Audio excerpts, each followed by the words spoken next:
Well, at one point we talked about how you had a $150,000 hit on you.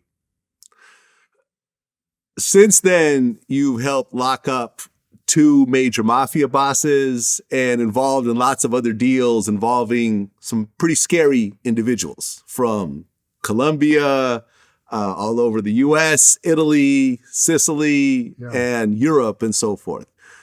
Do you feel that there's still a price on your head to this day or no? No, I don't.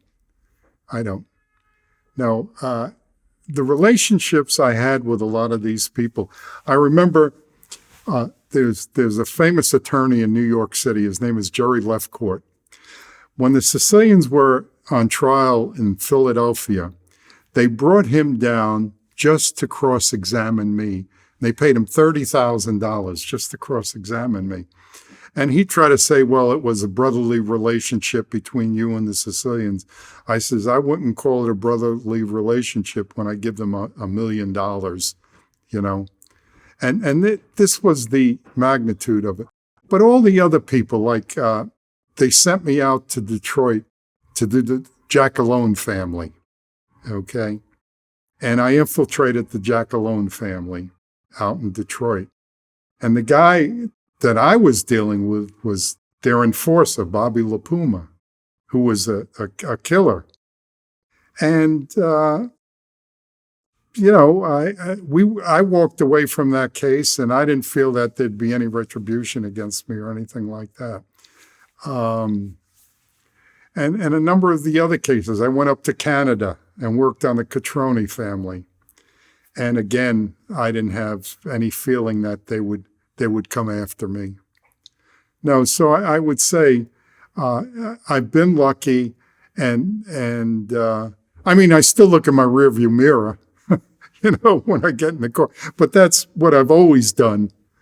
But no, I don't think, you know, they'll want to do anything to an 81-year-old geezer.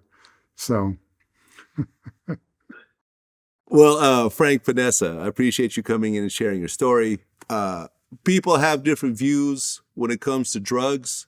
You know, here we are in 2022, marijuana is legal in most states, and it used to be a drug that people got locked up for. Now Biden is actually pardoning some of the people who have been in prison for marijuana charges.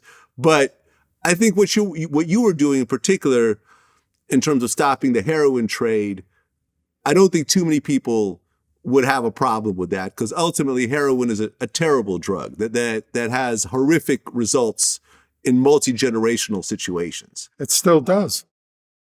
It still does. It still does. Cocaine, you know, depends on how you look at it. Some people are for it, some people are against it. I don't see cocaine ever being legalized, but heroin is one of those things that I've heard absolute horror stories. So I personally have no problem with someone like yourself shutting down operations like this and ultimately saving lives in the long term.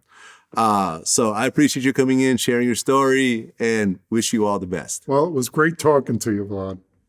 You as well. Peace. Take care.